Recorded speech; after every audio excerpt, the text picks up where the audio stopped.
आर्थिक दंड सा ऐसा लग रहा था कि आ गया है कि कौन ये 2 रुपए रोज कैसे आएगा। बैंक का क्लर्क बनेंगे, कहीं सिपाही छोटा कहीं बन जाएंगे, हवलदार बन जाएंगे, ये सपने मैंने पहली बार अपने पिताजी को, बड़े पापा को लगभग रोते हुए देखा। आईआईटी में प्लेसमेंट का सीजन चलता है तो आईआईटी में एक बहुत फेमस कहावत है, अंधा पैसा। Bihar is equals to lollipop लागे लो। भारत की प्रति व्यक्ति आय अगर 100 रुपए है तो बिहार की 30 रुपए है। इतना कम गैप होता जा रहा है, पिछड़ते ही जा रहे हैं। ये ट्रैप कैसे खत्म? बिहार में एक समय ऐसा था जब कलम कम गोलियां ज्यादा चलती थी।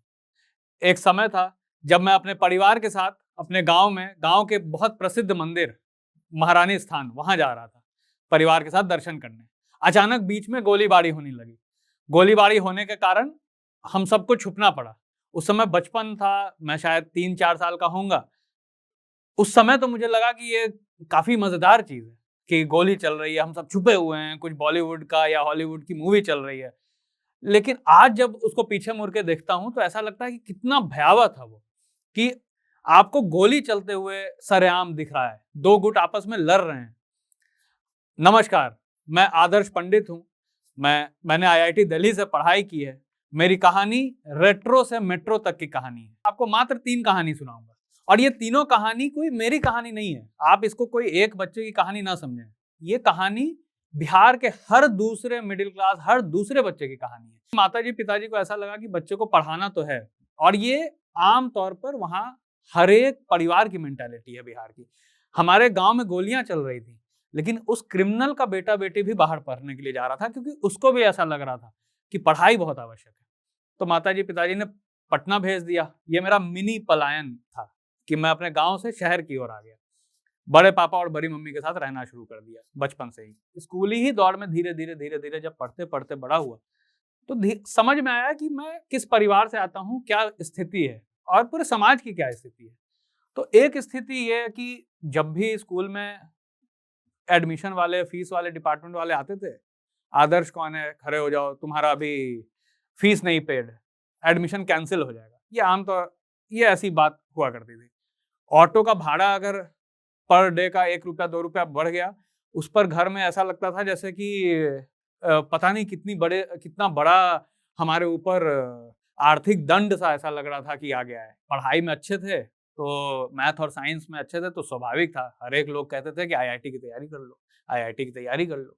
तो मेरे बड़े भाई ने मुझे गाइड किया। कोचिंग की फीस उस समय लाख रुपए हुआ करती थी। तो अब वो भी एक, मैंने पिताजी से बोला, पिताजी कहाँ से इतने पैसे आएंगे? पिताजी ने, लेकिन क्योंकि पढ़ाई को लेके जज्बा देखिए, वो कहते थे तुम इन विषयों की चिंता मत करो, कहीं से भी लाएंगे, तुम पढ़ाई करो। उसके बाद फिर मैं आईआईटी की कोचिंग में एडमिशन ले लिया। कोचिंग जाता, आया करता रोज, जितना लोग बताते हैं। और हाँ, मैं आईआईटी के विषय में एक और बात बता दूं, लोग कहते हैं 20 घंटा पढ़ाई कर लिया, 16 घंटा पढ़ाई कर लिया। अरे ये सब कुछ नहीं होता है। लोग झूठ बोलते हैं, या जो बोलते हैं वो पता नहीं कैसे पढ़ लेते हैं। मैं तो इतना नहीं पढ़ा था, मैं आपको सच बताता हूँ।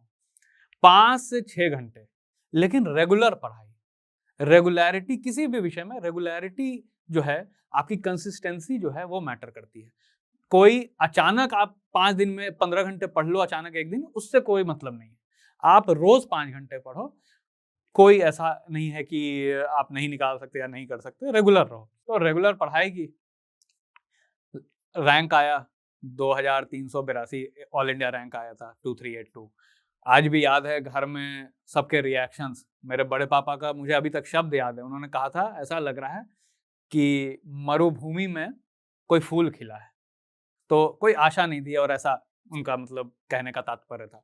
सब लोग घर पे सेलिब्रेट कर रहे थे, सब लोगों को ऐसा लग रहा। और उस समय मैं कहूँगा कि एक मेरे जीवन की तीसरी सीख, थोड़ा बाकी चीज़ों से हट के ऐसा लगा कि जब आप कुछ ऐसा करते हो ना जिससे आप नहीं, आपके साथ और भी लोग कनेक्टेड हैं और वो खुश हो जाते हैं, तो आपकी खुशी उतने टर्म्स मल्टीप्लाई हो जाती है। जितने लोग खुशी से मुझे गले लगा रहे थे, आशीर्वाद दे रहे थे, वो एकदम संतोष का भाव था। मेरे माता जी, पिताजी तो रोने लगे थे। तो ऐसा लगा, एकदम संतोष लगा कि कुछ तो किया है जो इनको भी सार्थक लगा होगा, कि कोई बच्चा जो इन्होंने 3 साल की उम्र में अपने से दूर भेज दिया, कि चलो कुछ उसने कर लिया। आईआईटी दिल्ली में एडमिशन हुआ, दिल्ली आया, पहली बार देखा मेट्रो, इतने बड़े-बड़े रोड, इतना चकाचौंध ऐसा। तो पहली बार होता है, स्वाभाविक है कि थोड़ा अंडर कॉन्फिडेंट रहते हैं कहीं भी बोलने से कि भाई पता नहीं लोग क्या सोचेंगे, सब बड़े शहर के लोग आए हैं यहाँ पे, ऐसा लगा। लेकिन धीरे-धीरे आईआईटी में भी समझ में आया है कि मेरे तरह बहुत लोग हैं, जो छोटे-छोटे घर से स्ट्रगल करके आए हैं और यही उस देश की एक्चुअली ताकत है कि वहाँ से छोटे-छोटे घर से लोग मेहनत करके यहाँ तक पहुँचे थे। तो दोस्ती हुई, चलने लगे, पहला ईयर खत्म हुआ, सेमेस्टर की छुट्टियाँ हुई, ढाई महीने 3 महीने की छुट्टियाँ होती हैं। मैं वापस से गाँव गया। जिस गाँव से मैं 3 साल की उम्र में निकला था, वहाँ पता चला कि गाँव में एक नवोदय खुला है। मैं नवोदय गया, अच्छा इंफ्रास्ट्रक्चर था, बिल्डिंग अच्छी थी। तो पता चला कि यार यहाँ तो फिज़िक्स के टीचर ही नहीं है 11वीं 12वीं के लिए, जो फिज़िक्स पढ़ा पाएँ और बहुत सारे बच्चे। उन्होंने कहा अगर आप मदद कर पाएँ इसमें, मैंने कहा बिल्कुल करेंगे, मैं भी फ्री था। तो वहाँ बच्चों से जब बात मेरी होने लगी, बच्चों से बात करते-करते मुझे पता चला कि यार उनके सपने जो हैं, सपने भी छोटे हो गए। देखिए कोई काम को मैं छोटा-बड़ा नहीं बोल रहा, लेकिन सपने तो बड़े होने चाहिए। अगर आप एक है ना कि आप बहुत दूर का सोचोगे, तो शायद उससे 2 पायदान नीचे कहीं पहुँच पाओगे। लेकिन आप जब सोच ही बहुत छोटा रहे हो, तो ये बहुत बड़ी चीज़ दर्शाता है। मैं अचंभित हो गया और मैं काफ़ी निराश हो गया कि यार बैंक का क्लर्क बनेंगे, कहीं सिपाही छोटा कहीं बन जाएँगे, हवलदार बन जाएँगे। ये सपने लेकर के नवोदय के बच्चे जो टेस्ट देके यहाँ एंट्रेंस देके आए हैं, ये तो सही नहीं। यहाँ से मेरी एक टर्निंग पॉइंट सा रहा मेरे जीवन में। तो मैं वापस से कॉलेज गया, पढ़ाई करने लगा, बिहार के विषय में ज़्यादा से ज़्यादा पढ़ने लगा कि यार क्या है, बिहार की वास्तविक स्थिति क्या है? पता चला कि 58% लगभग-लगभग 60% लोग वहाँ बिहार में 25 से कम आयु के हैं। उसके लिए इस पूरे 60% लोगों के लिए वहाँ स्कूली व्यवस्था क्या है? वहाँ कॉलेज की व्यवस्था क्या है? वहाँ और शैक्षिक व्यवस्था क्या है? कुछ नहीं। गाँव के स्कूल में लोग केवल दाल-चावल या मील खाने आते हैं और चले जाते हैं। वो ज़रूरी होगा बच्चों को स्कूल तक लाने के लिए, लेकिन अंत में तो पढ़ाई ज़रूरी है। अभी क्वालिटी एजुकेशन का नीति आयोग एक इंडेक्स बनाता है। उसमें बिहार सबसे नीचे के 2-3 राज्यों में आता है। आप सोचो जिसके पास यंगेस्ट राज्य है पूरे देश का, वो अपने युवाओं को सबसे छोटा, सबसे निम्न स्तर का क्वालिटी एजुकेशन दे पा रहा है। ये पूरा जो 60% लोग हैं, ये कहाँ जाएँगे? लगभग 7 करोड़ लोग। कैसे जिएँगे? क्या करेंगे आगे जाके? आगे की दुनिया में कम्पीट कैसे कर पाएँगे? क्या हमने इस पे सोचा? आगे और पढ़ा, पता चला कि 1980 में बिहार की जो पर कैपिटा इनकम थी, प्रति व्यक्ति आय, वो भारत के एवरेज की 60% थी। मतलब अगर भारत की प्रति व्यक्ति आय ₹100 है, तो बिहार की ₹60 थी। आज 4 दशक बीत गए, वो 60% से घट करके, बढ़ा नहीं है, घट करके 30% पर आ गया है। आज अगर भारत की प्रति व्यक्ति आय अगर ₹100 है, तो बिहार की ₹30 है। इतना कम गैप होता जा रहा है, पिछड़ते ही जा रहे हैं, पिछड़ते ही जा रहे हैं। ये ट्रैप कैसे खत्म होगा? और हम जहाँ थे उससे भी पीछे होते जा रहे हैं क्योंकि बाकी देश बहुत तेजी से आगे बढ़ता जा रहा है। तो हम लायबिलिटी तो नहीं बन सकते और बिहार का युवा कभी भी लायबिलिटी नहीं होता है। हमारे हमें जो संघर्ष मिलता है, उसका जस्ट विपरीत हर सिक्के के 2 पहलू होते हैं। दूसरा पहलू उसका है कि हम बहुत कर्मठ होते हैं। कर्मठता हमारी पहचान है, सब लोग जानते हैं। दिल्ली में मैं बड़े से बड़े भवन में जाता हूँ, वहाँ का सिक्योरिटी गार्ड जब मैं कार से उतरता हूँ, वो भी बिहारी होता है। जिससे मैं मीटिंग करने जाता हूँ, जो वहाँ का एमडी होता है, मालिक होता है, वो भी बिहारी होता है। तो ये देखिए हम एक छोटे से नौकरी से लेकर के बड़े से बड़े नौकरी तक बाहर आना पड़ रहा है, पलायन करना पड़ रहा है।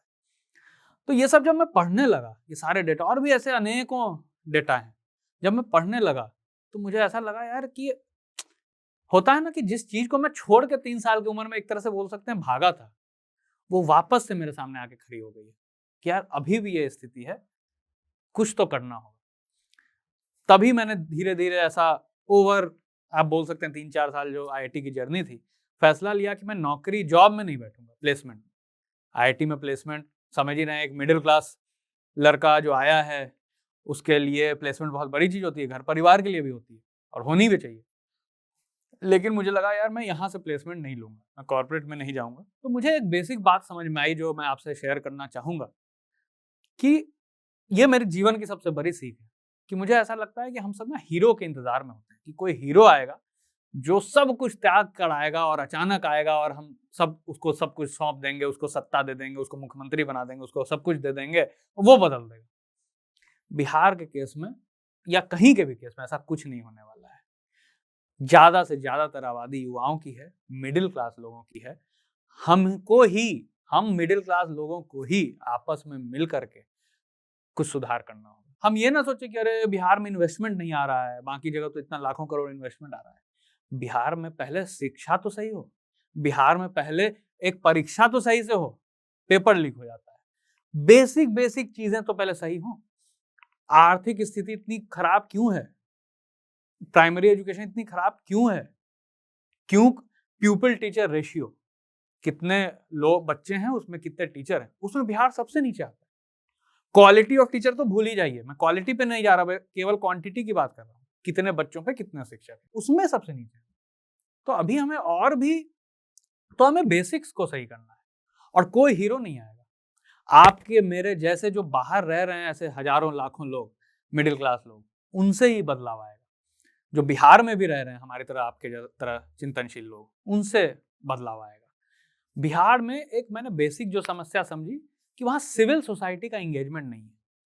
कोई भी चिंतनशील व्यक्ति वहां के समाज के विषय में बार बार बातें नहीं कर रहा, निरंतर बात नहीं हो रही है।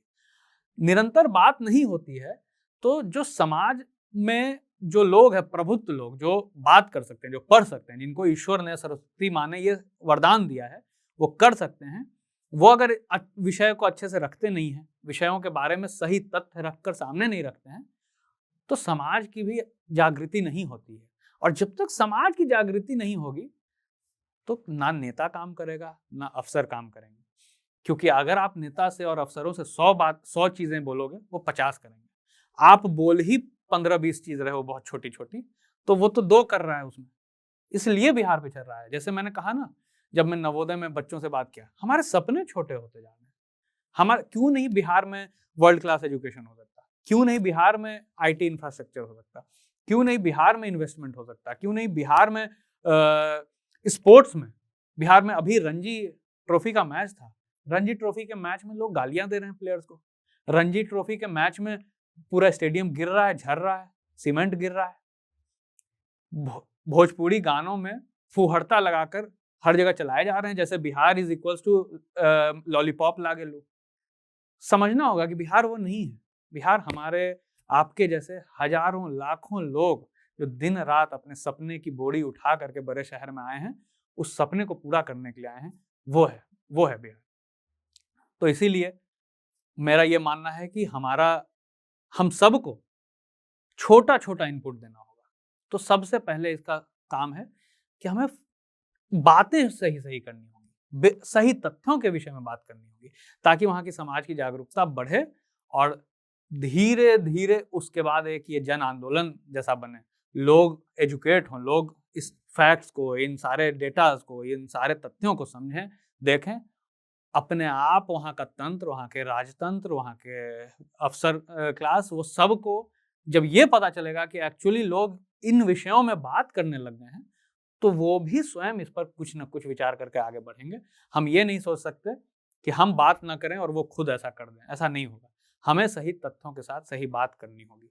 मुझे ऐसा लगता है कि जब आप अपने उद्देश्य को लेकर के निकल जाते हो, तो सच में कहीं न कहीं बहुत तरह का समर्थन, बहुत तरह का सहयोग आपको अपने आप मिल जाता है। ईश्वर भी आपके साथ हो जाते हैं। आईआईटी में प्लेसमेंट का सीज़न चलता है, तो आईआईटी में एक बहुत फेमस कहावत है, अंधा पैसा, हैशटैग अंधा पैसा। जिसको प्लेसमेंट जिसका हो जाता है, उसमें कहते हैं कि हैशटैग अंधा पैसा, उसको कांग्रेचुलेशन देते हैं।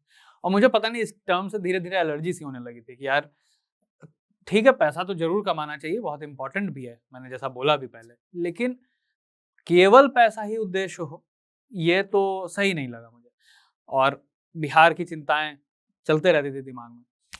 तो मैंने सोचा कि मैं प्लेसमेंट में नहीं बैठूँगा। मैंने घर पे ऐसा बॉम्ब फोड़ा, सब लोग घबरा गए, लेकिन एट द एंड सबने सपोर्ट किया, माताजी ने, पिताजी ने, सबने। मैं पहले पॉलिटिकल कंसल्टेंसी से अपना करियर शुरू किया कि जहाँ बहुत कम पैसे मुझे मिले थे। मेरा बस उद्देश्य ये था कि मैं किसी भी तरह से, हल्के भी पैसे आएँ, लेकिन मैं समाज को समझता रहूँ, देखता रहूँ।